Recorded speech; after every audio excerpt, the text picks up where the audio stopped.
We all love to be famous and we want to have our name written in the Guinness Book of World Record.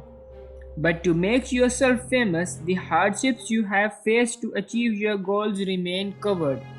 So, if you have decided to explore nature or you love hiking, then you must have thought of climbing the highest and deadliest Mount Everest.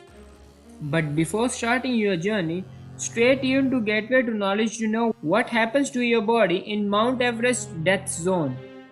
Mount Everest is the highest mountain in the world with a height of about 5.5 miles. Climbers and scientists have a special name for the highest part of the Everest or everything above 800 meters height as the death zone. But why it is called the death zone and what actually happens there? Human bodies work best at sea level because at this level oxygen is enough for our brain and lungs. However, at much higher altitudes our bodies cannot function properly. But if climbers want to climb the Mount Everest, then they have to be brave enough to cross the death zone. This is actually an area with an altitude above 8,000 meters, where there is so little oxygen that the body starts to die, minute by minute and cell by cell. In the death zone, climbers' brain and lungs are starved for oxygen. Their risk of heart attack and stroke is increased, and their judgment quickly becomes impaired. At sea level, the air contains about 21% oxygen, but at altitude above 12,000 feet, the level of oxygen decreases about 40%.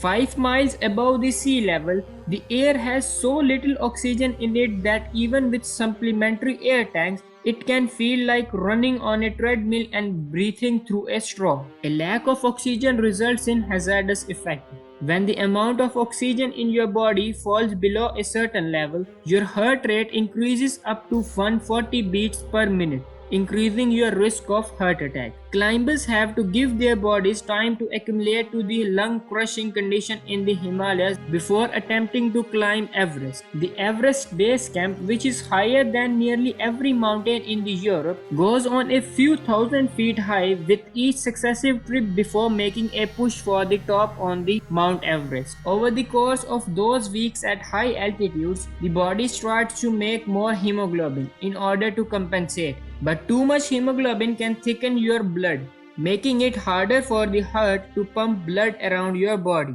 That can lead to a stroke or accumulation of fluid in your lungs. On Everest, a condition called high altitude pulmonary edema is common. Other symptoms include fatigue, a feeling of impending suffocation at night, weakness, and a persistent cough that brings up white, watery fluid. Sometimes the coughing is so severe that it can crack or separate our ribs. Acclimatization to the death zone altitude simply isn't possible. One of the biggest risk factors at 26,000 feet is hypoxia, a lack of adequate oxygen circulation to the organs like your brain. If the brain doesn't get enough oxygen, it can start to swell, causing a condition that is called as high altitude cerebral edema. This swelling can trigger nausea, vomiting, and difficulty in thinking and reasoning. A brain deficit of oxygen can cause the climbers to forget where they are and enter a delirium that some experts consider a form of high altitude psychosis. Hypoxic climbers' judgment becomes impaired, and they have been known to do strange things like start shedding their clothes or talking to imaginary friends. At such high altitudes, humans will start to deteriorate. Sleeping becomes a problem, muscle wasting and weight loss takes place. Nausea and vomiting from high altitude related illness also cause a decrease in appetite. The glare from the endless snow and ice can cause snow blindness, which is actually a temporary vision loss. Temperatures in the death zone never rises above 0 degree Fahrenheit, and any skin exposed to this temperature freezes instantly. A loss of blood circulation to the climber's finger and toes can cause frostbite, and in severe cases, it can also cause gangrene.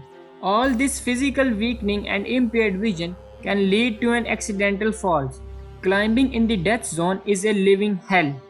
Typically, climbers attempting to bag the summit Try and make it up and down in a single day, spending as little time as possible in the death zone before returning to the safer altitudes. But this long journey doesn't come to an end in just a few days because it takes a great amount of time to reach at the top of the Mount Everest and crossing all the hurdles on your way. Hope you enjoyed my today's video. If you did, then do like and subscribe to my channel. Until next time, we will meet with another exciting topic for you.